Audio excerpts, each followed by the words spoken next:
আসসালামু আলাইকুম। পিএইচপির নতুন আরেকটি ভিডিওতে আপনাদের স্বাগতম। চলুন আজকে দেখে নিই পিএইচপির স্টেটমেন্ট।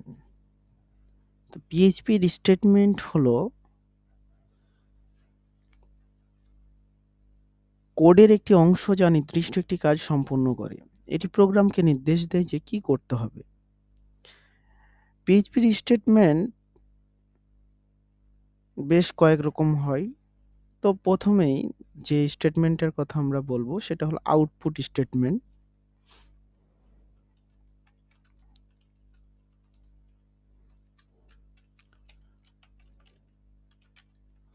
Output statement. তো আউটপুট স্টেটমেন্টে প্রথমে যেটা ব্যবহৃত হয় সেটা হলো ইকো এবং প্রিন্ট। ইকো এবং প্রিন্ট। সাধারণত টেক্সট আউটপুটের জন্য পিএইচপিতে ইকো এবং প্রিন্ট এই দুইটা ব্যবহার করা হয় এবং কোনো ফরম্যাট যদি আপনি আউটপুট করতে চান তাহলে ব্যবহার হয় প্রিন্ট এফ।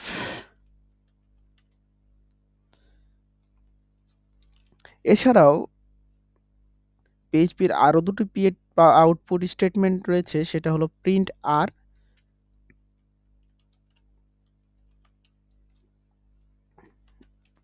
আর এবং হলো var ড্যাম্প। তো এইগুলা আসলে কিভাবে কাজ করে এইসব বিষয়গুলা আমি আপনাদেরকে বিস্তারিত পরে আরো আলোচনা করব। তো পিএইচপির আউটপুট স্টেটমেন্ট হলো ইকো এবং প্রিন্ট, যেগুলা দিয়ে পিএইচপির টেক্সট আউটপুট হয়, এবং ফরম্যাট আউটপুটের জন্য প্রিন্ট এফ ব্যবহার হয়, এবং এটা ছাড়াও পিএইচপির ভেরিয়েবল বিশ্লেষণের জন্য প্রিন্ট আর এবং var ড্যাম্প এই দুইটা ব্যবহার করা হয়। তো ২ নম্বরে আছে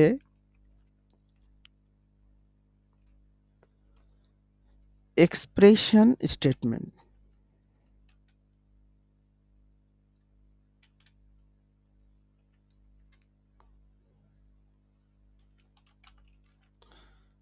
তো এক্সপ্রেশন স্টেটমেন্ট হলো সাধারণত ভেরিয়েবল অ্যাসাইন করতে এটি ব্যবহার করা হয়। তো আমরা কিভাবে ভেরিয়েবলটা অ্যাসাইন করতে পারি এক্সপ্রেশনের মাধ্যমে সেইটা আপনাদের দেখাই। সেটা হলো আমরা পিএইচপি কোড লেখার জন্য পিএইচপি আমরা একটা উদাহরণ দেখে নিই।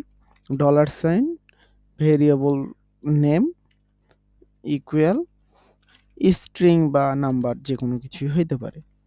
তো সাধারণত এইভাবেই পিএইচপির এক্সপ্রেশন স্টেটমেন্ট ব্যবহৃত হয়। ৩ নম্বরে রয়েছে কন্ডিশনাল স্টেটমেন্ট, খুবই পিএইচপির জনপ্রিয় একটি স্টেটমেন্ট। সেটা হলো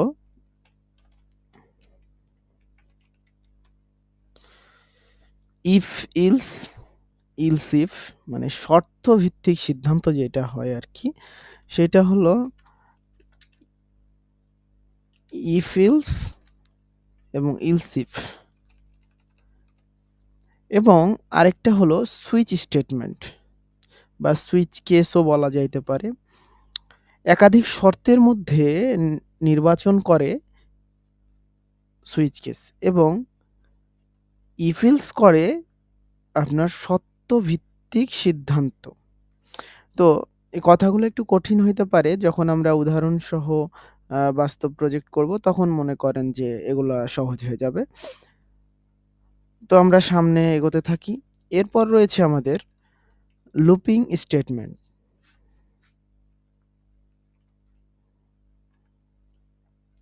তো লুপিং স্টেটমেন্টের প্রথমে রয়েছে ফর, তারপর রয়েছে হোয়াইল, তারপর রয়েছে ডু হোয়াইল।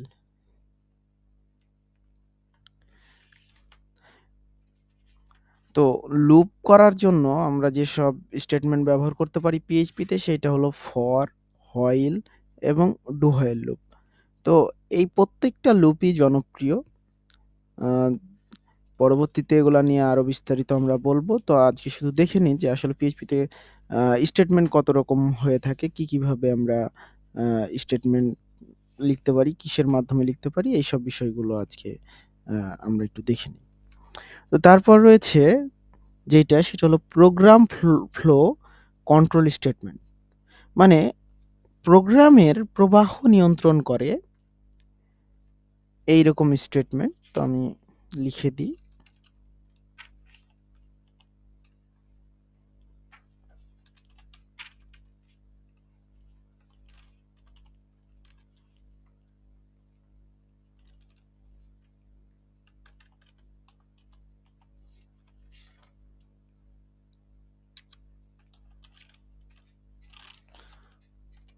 তো প্রথমে যেটি রয়েছে সেটি হলো ব্রেক,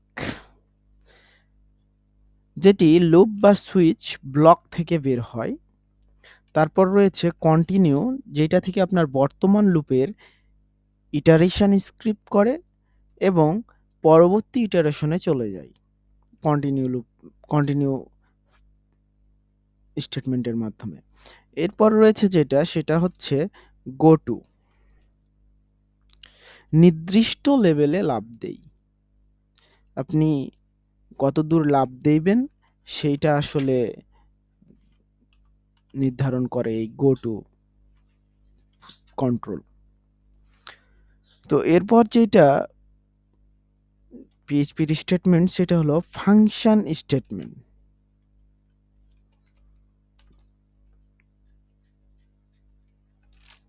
বা আমরা ফাংশন ডেফিনেশন স্টেটমেন্টও লিখতে পারি। তো ফাংশন স্টেটমেন্টে প্রথমেই যেটা রয়েছে সেটা হলো ফাংশন, এবং তারপর এই ফাংশনটা হলো নতুন ফাংশন ঘোষণা করে, যেটা আমরা দেখব, আমরা অবশ্যই ফাংশন বানাবো। এবং রিটার্ন, যেটা হলো ফাংশন থেকে মান ফেরত দেয় আর কি।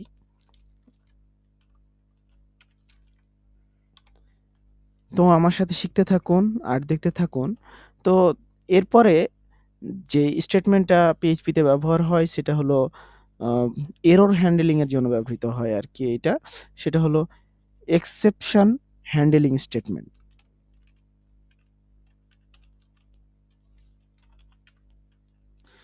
তো এক্সেপশন হ্যান্ডলিং স্টেটমেন্টের প্রথমে রয়েছে ট্রাই, যেটা আপনার কোড ব্লক চেষ্টা করবে, এবং তারপরেই রয়েছে ক্যাচ। ক্যাচ আপনার এরর ধরা হলে এটি চালানো হয়, মানে এরর ধরবেন যখন তখন ক্যাচ চালানো হয়। এবং শেষে আছে ফাইনালি। ফাইনালি হলো ট্রাই ব্লকের পর চূড়ান্ত কোড ব্লক। এরর হোক বা না হোক, আপনি যখন কোনো কিছু চূড়ান্ত কোড ব্লক করতে চাইবেন তখন ফাইনালি ব্যবহার করা হবে। এবং তারপর আমরা যদি দেখি সেইটা হলো a class and object statements. Object oriented programming এর জন্য ব্যবহৃত হয় এইটা। আমরা ক্লাস স্টেটমেন্টও বলতে পারি।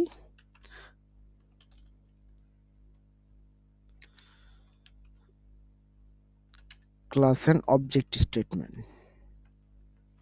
তো এটা প্রথমে রয়েছে ক্লাস হলো আপনার ক্লাস ঘোষণা করে। এরপর রয়েছে নতুন অবজেক্ট তৈরি করে, এবং পরে আপনার যেটা আছে সেটা হলো পাবলিক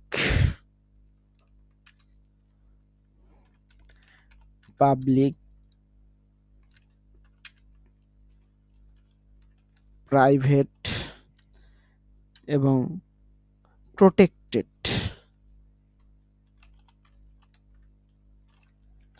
এগুলো হল এই প্রপার্টিগুলোর এবং মেথডের ভিজিবিলিটি নিয়ন্ত্রণ করে।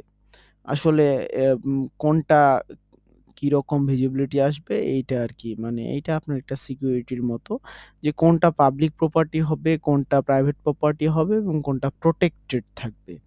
এবং শেষে যেভাবে স্টেটমেন্ট আর কি আমরা করতে পারি পিএইচপিতে, সেটা হলো নেম স্পেস স্টেটমেন্ট। তো নেমস্পেস স্টেটমেন্ট হলো এটার একটাই, সেটা হলো নেম স্পেস, যেটা কোডের নাম এবং স্পেস ঘোষণা করে। তো পিএইচপির স্টেটমেন্ট এই কয়টাই ছিল। আমরা এগুলা প্রত্যেকটা একটা করে ব্যবহার করা দেখব আগামী ভিডিও থেকে ইনশাআল্লাহ। আহ আমরা ইকো থেকে শুরু করব। ইকো থেকে আমরা প্রত্যেকটা একটা করে আমরা দেখব যে আসলে পিএইচপির স্টেটমেন্টগুলো কিভাবে কাজ করে, কিভাবে এগুলা নিয়ে কাজ করতে হয় এবং কিভাবে এগুলা চালনা করতে হয়। প্রত্যেকটা জিনিস আমরা ধীরে শিখব ইনশাআল্লাহ। তো আমার সাথেই থাকুন। সবাইকে ধন্যবাদ। আজকের মতন এইখানেই। আল্লাহ হাফেজ।